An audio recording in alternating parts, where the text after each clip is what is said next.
terjadi dalam Partai Hanura di Kabupaten KKT ini sudah memenuhi mekanisme dan seluruh ketentuan hukum. Yang pertama adalah PAW yang diatur dalam Undang-Undang Partai Politik. Yang kedua, proses PAW yang diatur di dalam Undang-Undang Susduk. Yang ketiga, proses PAW yang diatur di dalam anggaran dasar maupun anggaran rumah tangga Partai Hanura maupun peraturan organisasi Partai Hanura. Sehingga itu adalah sah. Ya, itu sah. Nah,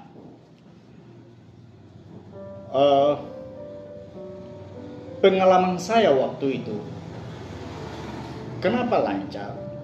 Karena banyak yang memahami, tidak menafsirkan tentang aturan, tetapi melaksanakan sesuai dengan tahapan dan proses yang diatur dalam undang-undang. Menegaskan apa yang tadi disampaikan oleh Pak Ketua tadi, bahwa yang kedua, bahwa isu atau wacana yang beredar di luar bahwa seakan-akan Partai Hanura memPAW-kan salah satu kader atau pengurusnya tidak sesuai dengan mekanisme internal partai. Saya ingin tegaskan kembali lagi seperti yang tadi disampaikan oleh Pak Ketua itu, dalam berpartai terutama di Partai Hanura ini ada konstitusi partai yang namanya anggaran dasar dan anggaran rumah tangga, mengatur secara keseluruhan bagaimana berpartai. Seluruh kader Partai Hanura maupun pengurus diikat oleh rambu-rambu yang diatur di dalam anggaran dasar anggaran rumah tangga Hanura, termasuk hak dan kewajiban anggota. Apa hak anggota? Apa hak kewajiban anggota? Apabila ada kader maupun anggota yang tidak melaksanakan ketentuan-ketentuan yang diatur dalam anggaran dasar anggaran rumah tangga maupun peraturan organisasi ini, maka ada satu lagi yang namanya sanksi. Apabila ada kader partai yang melanggar anggaran dasar dan anggaran rumah tangga, maka ada satu lagi yang disebut sanksi. Mekanisme pemberian sanksi semua diatur dalam anggaran dasar dan anggaran rumah tangga. Nah, terkait dengan PAW yang terjadi ini, kenapa harus di-PAW-kan? Ya karena ini sebagai salah satu bentuk sanksi. Iya, sanksi di partai ini macam-macam ya.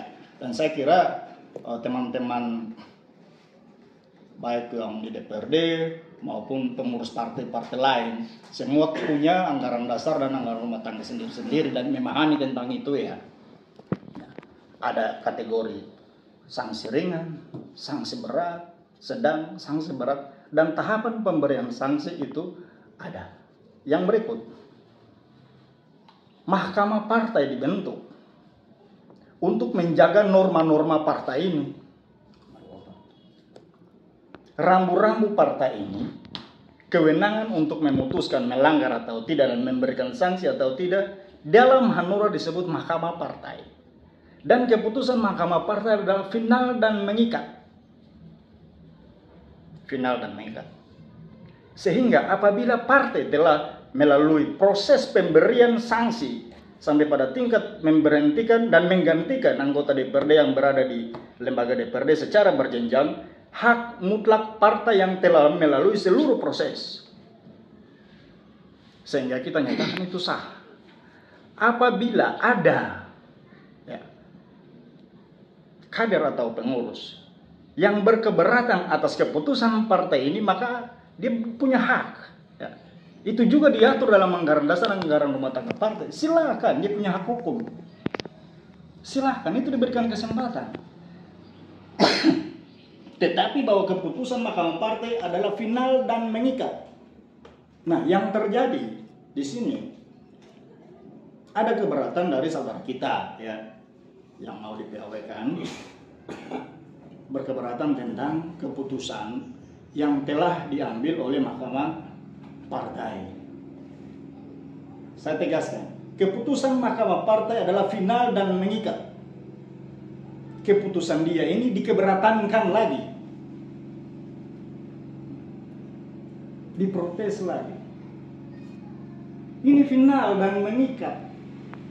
tetapi secara etika organisasi dijawab oleh bidang hukum dan HAM DPP Partai Hanura.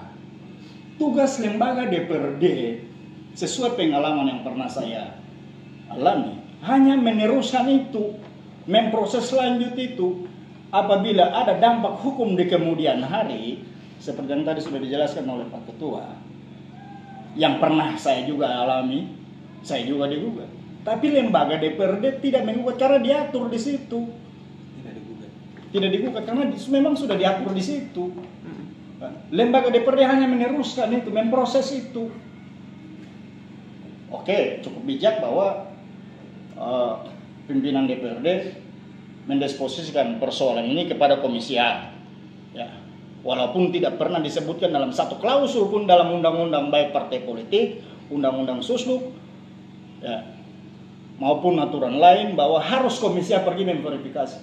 Tetapi mungkin karena itu sudah menjadi kebiasaan dan pada saat itu memang saya juga mengalami itu, Komisi A pergi ke DPP untuk memverifikasi. Kita hargai ya, kita hargai keputusan politik dan kebijakan dari lembaga DPRD.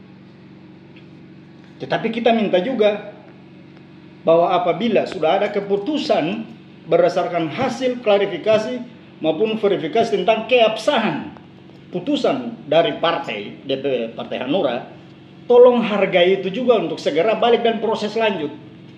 Karena dalam undang-undang Susluk kan juga sudah diatur, undang-undang partai politik juga sudah diatur masa proses itu. Baik pada saat partai mengusulkan kepada DPRD, DPRD mengusulkan kepada KPU, proses di KPU berapa lama harus balik ke DPRD, DPRD proses kepada gubernur lewat bupati berapa lama, itu semua sudah diatur. Yang kita minta adalah mari kita secara bersama-sama taat pada aturan. Saya yakin bahwa apabila semua baik stakeholder maupun semua yang berkompeten dalam ini hanya mentaati aturan, tidak akan ada persoalan yang terjadi.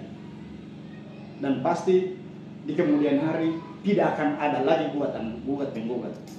Ya pasti saja secara manusiawi bahwa ada yang tidak puas terhadap keputusan ini.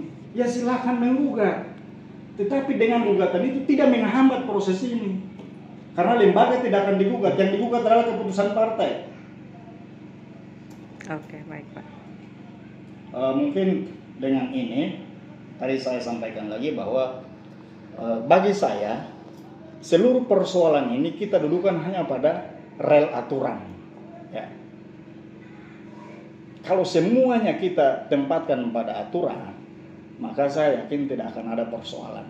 Tidak akan ada lagi wacana-wacana yang berkembang di luar tentang Hanura, bahwa seakan-akan Hanura membedakan orang melanggar hak-haknya dia, ya, atau mengkebiri hak-hak dari kader Hanura, itu tidak.